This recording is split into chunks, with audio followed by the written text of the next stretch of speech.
আজকের ক্লাসে আমরা শিখব কিভাবে স্টিল লাইফ ড্রয়িং করতে হয়। আজকে আমরা একটা তরমুজ স্লাইস এবং একটা গ্লাসে তরমুজের জুস দিয়ে কিভাবে আমরা স্টিল লাইফ ড্রয়িং করব, কিভাবে আলো ছায়ার ব্যাপারটা আমরা তৈরি করতে পারি। হ্যাঁ, তারপর হচ্ছে একটা গ্লাস কিভাবে আমরা আঁকতে পারি, কালার করতে পারি, তরমুজ কিভাবে আমরা অয়েল পেস্টেল দিয়ে কালার করতে পারি, সেটা আজকের ক্লাসে আমরা শিখব। চলো ক্লাসটা শুরু করা যাক। প্রথমে আমি খাতার মোটামুটি এক পাশ থেকে আমি আগে কোথায় কী আঁকবো সেটা আগে তৈরি করব। দেখো, প্রথমে আমি জাস্ট খাতার একটু উপর দিক থেকে কি করছি, গ্লাসের জন্য আমি আগে একটা টি আঁকছি। হ্যাঁ, এর মধ্যে আমি গ্লাসটাকে ড্র করব। হ্যাঁ, আমার গ্লাসের সীমানা হচ্ছে এই এতটুকু।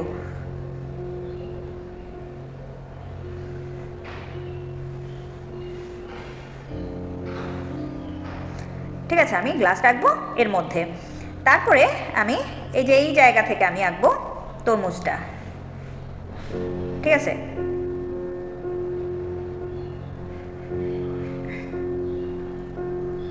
তাহলে প্রথমে আগে এই তরমুজের জন্য আমি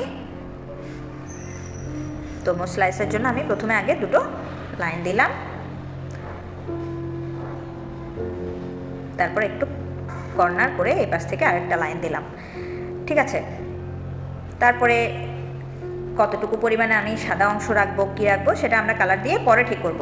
তাহলে আমাদের মূল ড্রয়িংটা হচ্ছে আমাদের এতটুকু পরিমাণে। তারপর গ্লাসের নিচের যে পোর্শন যেটা থাকে সেটাকে আমরা একটু আলাদা করে ফেলবো। হ্যাঁ, আর গ্লাসটাকে তোমরা যদি সোজা গ্লাস হিসেবে যদি আঁকতে চাও তাহলে একরকম, আর হচ্ছে যে একটু কার্ভ করে যদি তোমরা দিতে চাও তাহলে হচ্ছে যে আরেক রকম। হ্যাঁ, এই যে দেখো, আমি প্রথমে আগে এঁকে ফেলি তাহলে তোমাদের বুঝতে সুবিধা হবে। ধরো, তোমরা যদি এইভাবে যদি একটু কার্ভ করে যদি তোমরা আঁকতে চাও তাহলে হচ্ছে কি গ্লাসটা দেখতে সুন্দর দেখাবে। এরপরে হচ্ছে গ্লাসের উপরের যে পোর্শন যেটা, সেটা আমরা কিভাবে আঁকতে পারি, এই যে এই টিটাকে বেস করে আমরা এই যে নিচের অংশটা একটু বেশি ডেপথ থাকবে আর উপরের অংশটা মোটামুটি সমান, এই যে এই লাইনটার কাছাকাছি। ঠিক আছে, এগুলো করে আমরা দিলাম।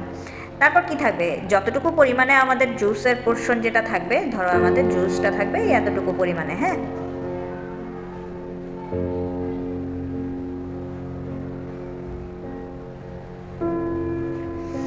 তাহলে দেখো আমাদের ড্রয়িংটা কত সহজ। এখন আমরা বাড়তি যত লাইন আছে লাইনগুলোকে কি করব, ইরেজ করে দিব। তাহলে বাড়তি লাইন হচ্ছে কোনটা, এই যে যে লাইনগুলো আমরা আঁকার সুবিধার জন্য দিয়েছিলাম ওই লাইনগুলোকে আমরা ইরেজ করে দিব।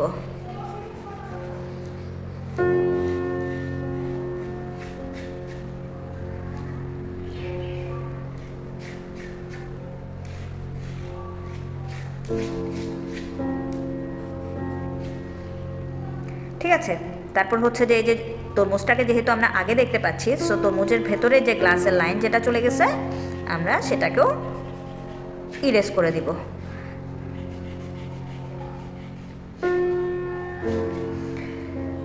তাহলে দেখো আমাদের মূল ড্রয়িংটা বেরিয়ে আসলো।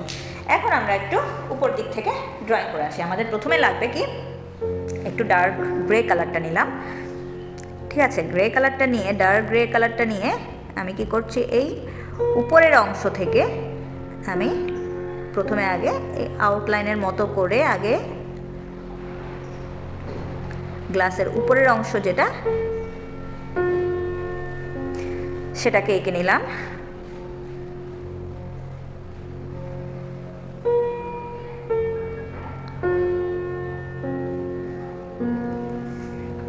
তারপরে এই যে নিচের যে পোর্শন যেটা গ্লাসের অংশ যেটাকে দেখা যাবে, আমি কি করছি, সে অংশটাকে দিলাম।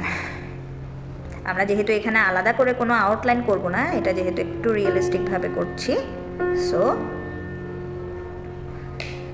এভাবে করে আমি ফার্স্টে আগে জায়গাটা নিলাম। এরপরে আমি একটু স্কাই ব্লু কালারটা নিলাম,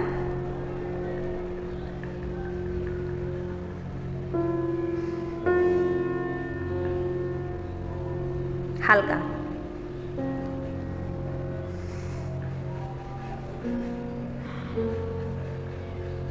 হালকা ঠিক আছে, এই হালকাভাবে আমি কালারটাকে দিলাম।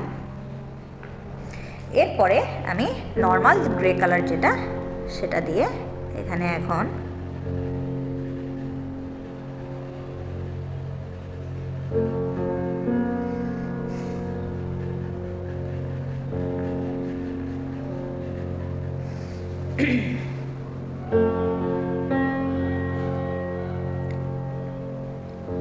মিক্স করে দিচ্ছি।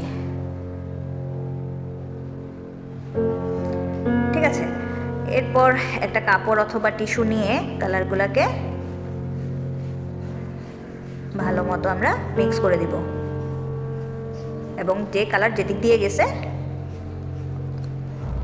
ওই দিক থেকে কালারটাকে বেসিক্যালি মিক্স করতে হবে। হ্যাঁ, আমরা যদি এইভাবে করে যদি করি তাহলে হবে না, কালারটা পাশ থেকে দিয়েছিলাম তাই না।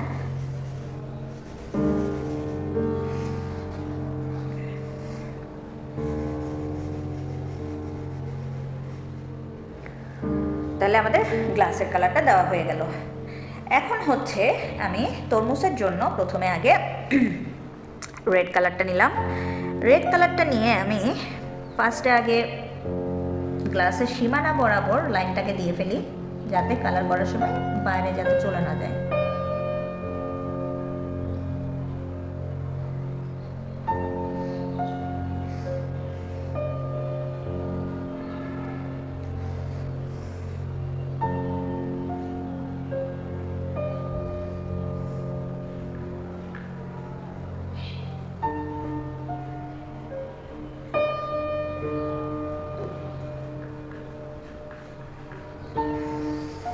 ওকে, এখন এখানে আমি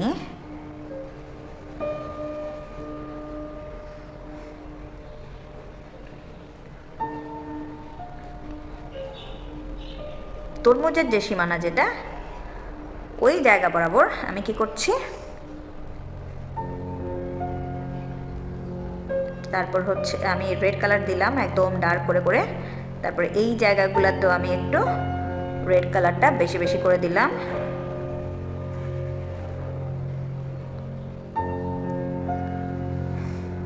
ঠিক আছে, আচ্ছা এখন নিব আমি ভার্মিলিয়ান কালারটাকে নিলাম, সরি ভার্মিলিয়ান একটু ভার্মিলিয়ান কালারটা নিয়ে এই যে কিছু কিছু জায়গায় একটু রিফ্লেকশন বোঝাচ্ছি, রিফ্লেকশনের জায়গাটা থাক, বাকি যে জায়গা যেটা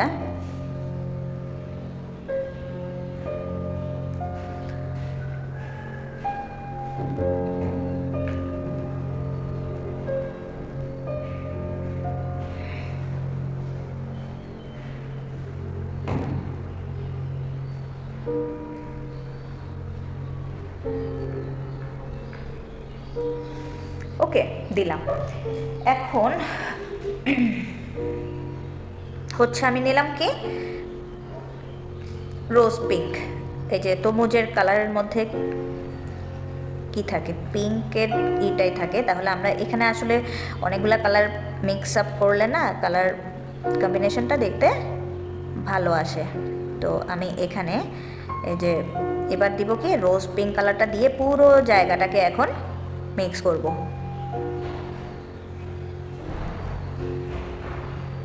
দেখো কত সুন্দর একটা কালার আসছে, এবং আমি এই যে এখানে কিছু কিছু জায়গা খালি রেখে দিয়েছিলাম রিফ্লেকশন বোঝানোর জন্য। ঠিক আছে,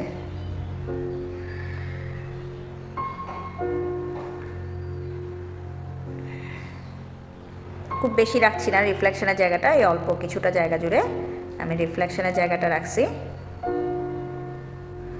আচ্ছা, এখন আবার এই একটু আউটলাইন করে দিই দেখে দেখে রেড কালার দিয়ে।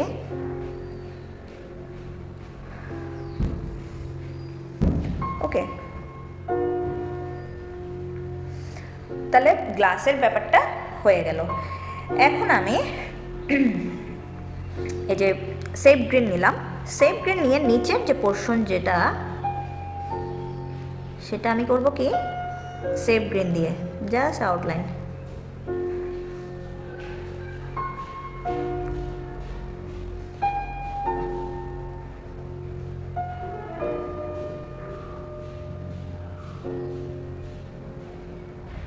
কীভাবে ধরেছি পেস্টেলটাকে এভাবে, যাতে লাইনগুলো অতিরিক্ত মোটা হয়ে যাতে না পড়ে। হ্যাঁ, আচ্ছা, এরপরে দিব আমি ইয়েলো গ্রিন।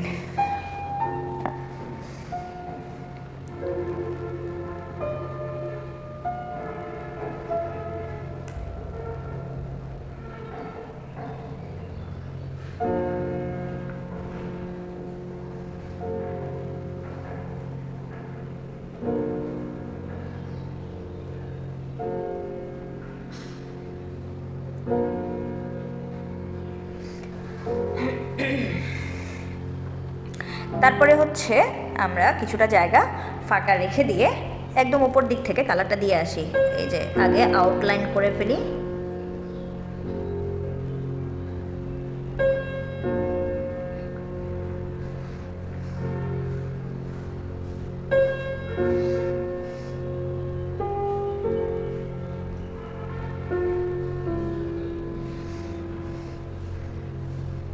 আউটলাইন করে এই সাইডটাতে আমি রেডটা একটু বেশি রাখছি।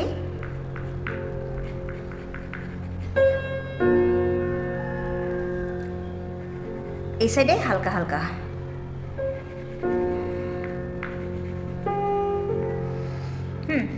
তারপর হচ্ছে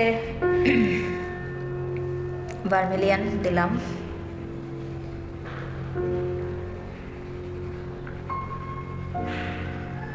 তাও ঘষে ঘষে না, হালকা হালকা।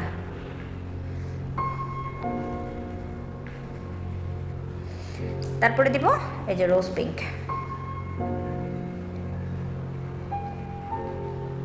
তাও উপর দিক থেকে আমরা মিক্স করে করে আসবো।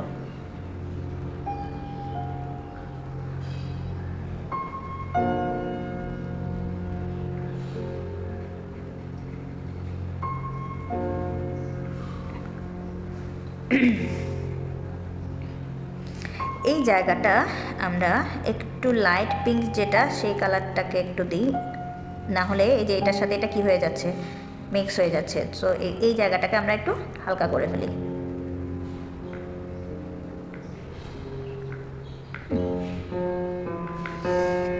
ওকে,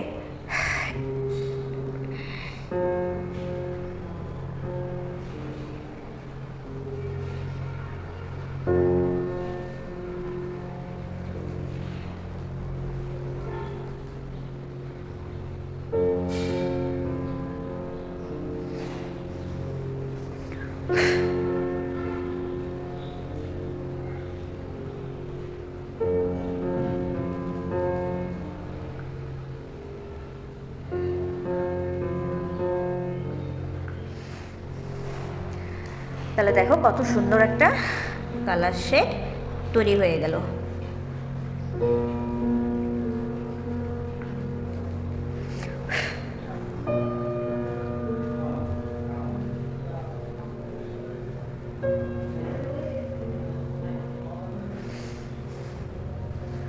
আচ্ছা, এখন হচ্ছে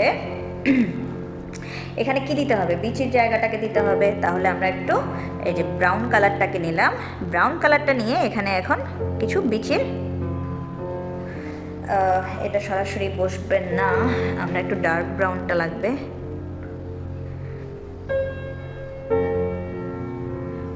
ওকে, তাহলে বিচিগুলো কেমন বেলুনের মতো। সো তাহলে আমরা নিচের জায়গাটাকে একটু মোটা করে দিয়ে এরকম বেলুনের শেপে আমরা কিছু এখানে বিচি দিয়ে দিচ্ছি। চাইলে এটা ব্ল্যাক কালার দিয়েও করা যায়, আমি সরাসরি ব্ল্যাক কালারটা দিতে নিষেধ করি আসলে, আমি জাস্ট একটা ছায়া বোঝানোর জন্য হ্যাঁ এই ব্ল্যাক কালারটাকে দিতে বলি, কারণ পুরোপুরি ব্ল্যাক কালার করে ফেলে দেখতে ভালো দেখায় না।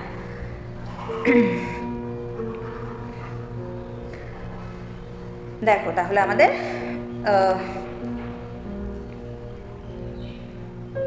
কালার মোটামুটি কমপ্লিট। এই যে এই জায়গাটাকে আমি আরবার একটু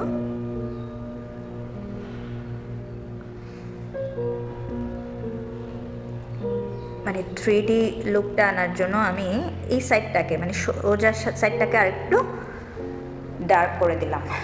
ঠিক আছে, এখন হচ্ছে আমরা নিচের যে পোর্শন যেটা সেখানে একটু হালকা হালকা আমি ফার্স্টে ব্ল্যাক দিচ্ছি,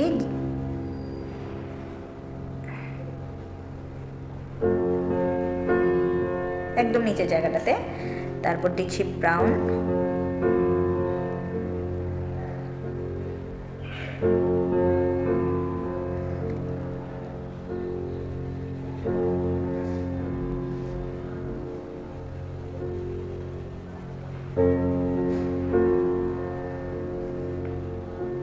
এটা হচ্ছে জাস্ট মানে এটা কোনো একটা কিছুতে আছে এই ব্যাপারটা বোঝানোর জন্য এবং নিচে একটা ছায়া বোঝানোর জন্য এটা দেওয়া। ওকে, তাহলে দেখো আমরা কত সহজভাবে তরমুজ এবং তরমুজ জুস এবং একটা গ্লাস কিভাবে ড্র করতে পারি আজকে আমরা শিখলাম। এটা একদম বেসিক স্টিল লাইফ ড্রয়িং। ঠিক আছে, তোমরা তাহলে এটা প্র্যাকটিস করবে। আর ভিডিওটি যদি তোমাদের বুঝতে যদি কোনো অসুবিধা হয় আমাকে কমেন্ট সেকশনে জানিও, আর যদি ভিডিওটা ভালো লেগে থাকে সেটাও আমাকে একটু কমেন্ট সেকশনে জানিও।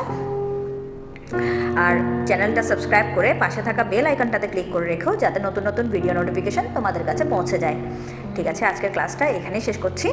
ভালো থেকো।